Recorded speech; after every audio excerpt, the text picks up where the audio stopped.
पढ़े लिखे जरूर है, लेकिन डरपोक अफसरों को गोदी से बाहर इतना जल्दी नहीं निकलेंगे और अफसरों के पास वो उसके लिए तरीका भी है। सरकार का विरोध किस लिए करना है? आने वाला 2024 में आपको अपना सब में जो उन्होंने कमेंट्स लिख के पूछता है 112 दिन हो गया, सरकार क्यों नहीं आ रहा आपका? पार्लियामेंट घेराव करने के लिए जो मांग जो हम लोगों ने अगर रख दी तो उसके लिए तैयार जो हमारा पूर्व सैनिक एक दिन का काम करने के लिए हमारा पूर्व सैनिक ऑल इंडिया लेवल से तैयार बैठा है। एक लेटर भेज देंगे, हमें वार्ता के लिए बुलाने के लिए बोलेंगे, संगठन का संज्ञाबल देखेंगे, अपना आप सरकार हमको वार्ता करने के लिए हमको मौका दे, आप बातचीत के लिए आपको हम नहीं बुलाएंगे। उसको उन्होंने अगर फाइनल जवाब देता है तो फिर आगे का रणनीति देखना है, जो कि हम लोग कोई ऐसे राजनीति पार्टी नहीं है।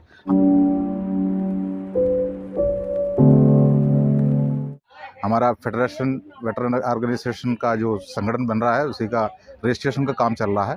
जैसे रजिस्ट्रेशन काम शुरू हो जाएगा, मतलब पूरा हो जाएगा, सरकार से हम वार्ता करने के लिए हम खुद ही तैयार हो जाएंगे, जो कि हमारा संगठन बात करेंगे। कपिल फौजी की एक वीडियो आई है, उसमें वो पैसों की डिमांड कर रहे हैं, पैसे मांग रहे, तो क्या आर्थिक रूप से कमर टूट गई? आंदोलन क्या आंदोलन बंद होगा? नहीं, वो पैसे जो मांग रहा है, हमारे पास एक बाइक रैली आए थे हम, जो आप लोगों को पता है, बाइक रैली यहाँ आया, उसके बाद वापस गया था। उसमें एक हमारे सिपाही नफ़े सिंह हैं, जो उन्होंने यहाँ से जाते टाइम पर उनका बाइक एक्सीडेंट हो गया, उनका एक पैर एक हाथ टूट गया, वो हॉस्पिटल में है, उसका ऑपरेशन हो चुका है, अभी भी सर्जरी बाकी है। तो वो एक सिपाही रैंक से आए थे, उसका 2 लड़कियां भी है और इस उम्र में कम उम्र के है, तो उनको कोई नौकरी करना, कोई सिक्योरिटी गार्ड में अगर नौकरी करना चाहिए था इस टाइम पर, लेकिन उनका अभी ये मौका तो अभी कभी पता नहीं कब मिलेंगे, जो कि उनका पैर और हाथ टूट चुका है। तो उनका आर्थिक सहायता के लिए जो उन्होंने कुछ वीडियो निकाला था, उसके लिए बढ़ चढ़ के हमारा पूर्व सैनिक ऑल इंडिया लेवल से उनको उसके लिए चंदा दे रहा है। वो बहुत ज़रूरी है, जो कि वो हमारा आंदोलन के साथ में जुड़ा के नहीं देखना उस चीज़ का।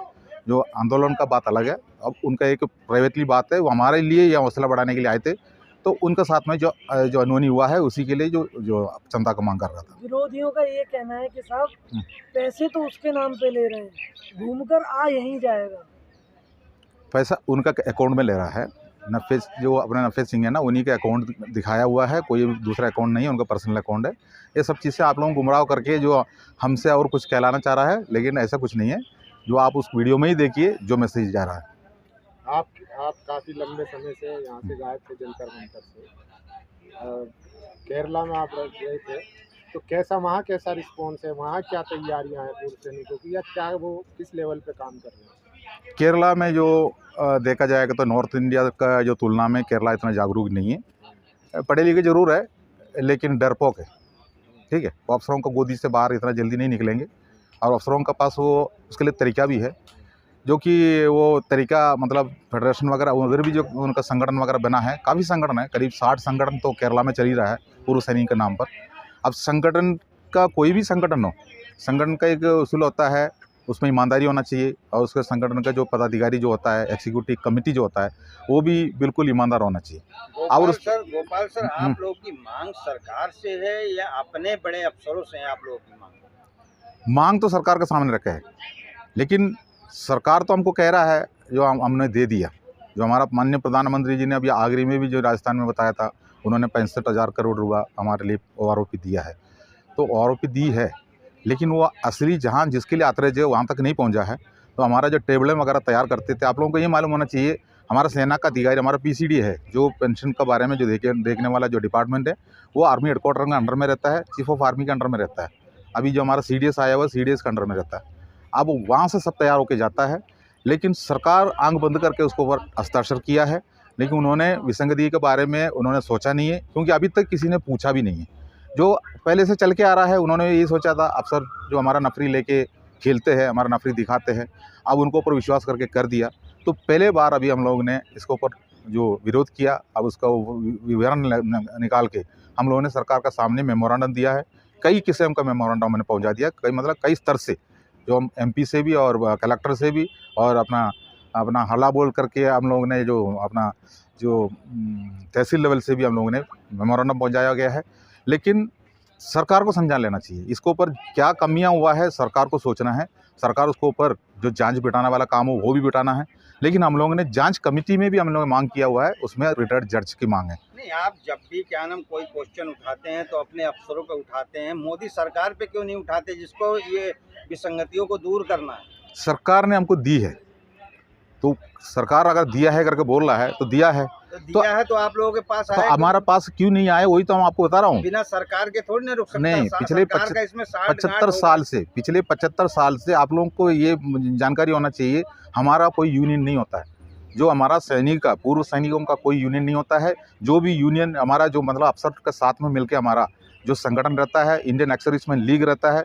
इंडियन एक्स सर्विसमैन लीग के अंडर में जो स्टेट एक्स सर्विसमैन लीग रहता है, और हमारा इंडियन एक्स सर्विसमैन मूवमेंट जितना भी जो आपने देख रहा है, ये सब चीज़ उससे जुड़े रहता है। ये सब अफसर का संगठन होता है, अफसर इसको चलाता है, और इसके अंदर नफरी पूरा हमारा पूर्व सैनिक जैसे जवान होता है, और हम लोग उसका गोद में रहता है। वो जो भी बोलता है उसके ऊपर विश्वास करते थे। नहीं, मेरा कहने का मतलब ये है, आप लोगों का विरोध जो है सरकार से है या अपने अफसरों से है? हमारा अफसरों से है सबसे ज़्यादा विरोध, जो कि उनका एक जिम्मेदारी बनता है हमारे को हक दिलाना। लेकिन उन्हें अभी जो 2023 में जो हमारा टेबल निकल के आया जब था, आप अफसरों को लेके नहीं चल रहे हैं, किसी राजनेता को अपने धरने प्रदर्शन में इजाज़त नहीं देते धरना प्रदर्शन वो करने के लिए, तो आप अपने अफसरों पे कैसे दोष मर सकते हैं? हमारे पास अफसर भी आता है, राजनेता भी आता है हमारा धरने के साथ में मिलने के लिए। जो नेता भी हमारे से मिलने के लिए आए थे, जो अपना क्या बोलता है आम आदमी पार्टी या कांग्रेस, सभी हमारे साथ में मिलने के लिए तैयार हुए थे। उनके नेता भी हमसे बात करने के लिए तैयार हुए थे, लेकिन हम राजनीति पार्टी को इसलिए नहीं ले रहा है। अगर मान लो अगर 10 पूर्व सैनिक अगर बैठा है, अगर राजनीति पार्टी ले लिया, 10 बढ़ जाएंगे, क्योंकि वो एक एक पार्टी से जुड़ा होगा, तो हमारा नफरी ऐसे घट जाएंगे। तो हमारा एक मांग कॉमन है, क्योंकि हम पूर्व सैनिक है, हम पूर्व सैनिक का जो जैसे जवान रैंक है, उस रैंक के हिसाब से हम चले जाए। हमारा रैंक विसंगति और सभी के लिए एक ही होता है, उसमें कोई नेता हो या कोई अफसर हो, अगर अफसर के लिए उसमें कोई विसंगति है ही नहीं है। और उसके बाद कोई मान लो राजनीति पार्टी आ रहा है, किसी से जो बटके बैठा है, तो वो राजनीति पार्टी के झंडा का बीच में रह के वो आ गया, तो हमारा कोई फ़ायदा नहीं है। और वो पूर्व सैनिक बन के जंतर मंतर का अनशन में जुटना चाहिए, तभी जाकर फ़ायदा है। आप लोगों पे कई आरोप लगाए जा रहे हैं, विपक्ष वाले लगा रहे हैं या आपके ग्रुप वाले ही लगा रहे हैं कि ये लोग जो बैठे हुए हैं, ये बीजेपी और आरएसएस के लोग हैं, ये सरकार के खिलाफ कभी बात नहीं करेंगे, ये अफसरों की बात करेंगे, और ये जो बैठे हुए हैं ये चंदा उगाने के लिए बैठे हुए हैं। इस पे क्या कहेंगे? तो आपको इसके ऊपर एक संज्ञान लेना चाहिए था। हम लोग बैठा कब से, फरवरी 20 तारीख से, जो वो कह रहे हैं 20 तारीख को वो जैनवन था धरना, उसमें जो है काफी लोग थे, वो क्रांतिकारी लोग थे, उसके बाद में इसको हाईजैक कर लिया। कौन है हाईजैक करना? कोई हाईजैक नहीं किया। बीजेपी हाईजैक में उसमें कुछ नहीं हुआ है। जो हमारा जनवरी 20 तारीख को, जो 20 जनवरी 2023 को हमारा 666 जो हमारा 666 सर्कुलर बाहर आया था, वो ये OROP 2, उसी सर्कुलर के अंदर जो टेबल आए थे, उस टेबल में हमारा JCO रैंक के लिए 0 था टेबल, मतलब उसके लिए कोई बढ़ोतरी नहीं था, अफवाह उड़ा रहा था। उसके बाद जो हमारा मामूली सिपाही से लेकर हवलदार तक का कुछ मामूली उसके ऊपर बढ़ोतरी किया गया है, वो भी 800 रुपये से लेकर 1600 रुपये का महीने का बढ़ोतरी दिखा रहा था उसमें। और जो हमारा 2019 से लेकर अभी तक का जो एरियर, वो भी करीब 1 लाख से नीचे है। लेकिन जो 2014 से पहले और 2000 का बाद ऐसे 2 ईसा में लेकर आके हमारा प्रीमेच्योर रिटायरमेंट वाला एक टेबल लेकर आके दिखा दिया, और उसका बाद जो JCO के लिए कुछ है ही नहीं करके बोलती। अब ये सब चीज़ें सर्कुलर निकलने के बाद हमको पता चल रहा है, तो हम लोग ने सर्कुलर के ऊपर हम लोग ने सवाल उठाया। उसी का जो मैक्सिमम मिनिमम के बारे में हम लोगों ने RTI लगा के सरकार से पूछा, उन्होंने जवाब नहीं दिया। उनका कहना यही था, ये पेमेंट से जुड़ा हुआ बात का हमने आपको RTI से जवाब नहीं दे सकता है। ऐसी स्थिति में हम लोग ने ऐलान कर दिया, जो अनिश्चितकालीन हड़ताल हो गया, वो शुरू हो गया। अब हम लोग ने हमारा मेमोरेंडम का कई हिसाब से सरकार के पास जो भेजा गया है। अब पहले तो हमारा को अफसरों ने इस चीज़ का विवाद करते हुए हम लोगों को भगाने में लगे थे। अब हमारा अफसरों ने हमारा साथ में जुड़ के सरकार के पास जाने के लिए तैयार हो रहा है, लेकिन हम हमारा अफसर के साथ में जाने के लिए तैयार नहीं है। हम उनको मना किया है, आउट ऑफ बंड किया है। मैं ये कह रहा हूँ, आप लोग सरकार का विरोध क्यों नहीं करते? आपका हाईजैक हुआ है, यस या नो? बस सरकार का विरोध किस लिए करना है? आने वाला 2024 में आपको अपना पता चलेंगे। सरकार अगर हमारा बात नहीं मानता है, वो आरोपी तो सरकार से लेना 112 है। दिन से आप लोग बैठे हो, तो 112 दिन तो 112 दिन बाद भी सरकार को कितनी बार आवाज आपने लगाई? हर बार सुनिए, फिर भी न्याय नहीं मिल रहा। ये देखो, सवाल ये है आपसे, हमारा घर पे कुछ पूर्व सैनिक बैठा हुआ हमारा रैंक का, वो भी आपका यही सवाल पूछता है, 112 दिन से आप उधर बैठे हैं, क्यों नहीं सुनते हो? हमारा ही जिसको हक चाहिए वो अपना घर पे बैठ के व्हाट्सएप में जो उन्होंने कमेंट्स लिख के पूछता है, 112 दिन हो गया, सरकार क्यों नहीं आ रहा आपके पास? लेकिन मैं उनको भी ये मैसेज देना चाहता हूँ, जो हम लोगों को देखो, जंग जीतना है तो एक दिन के अंदर, 2 दिन के अंदर ही होता है। ये 75 साल से बना हुआ एक बीमारी है, ये 75 साल से हमारे अफसरों ने नेतागिरी किया हुआ एक बीमारी है ये।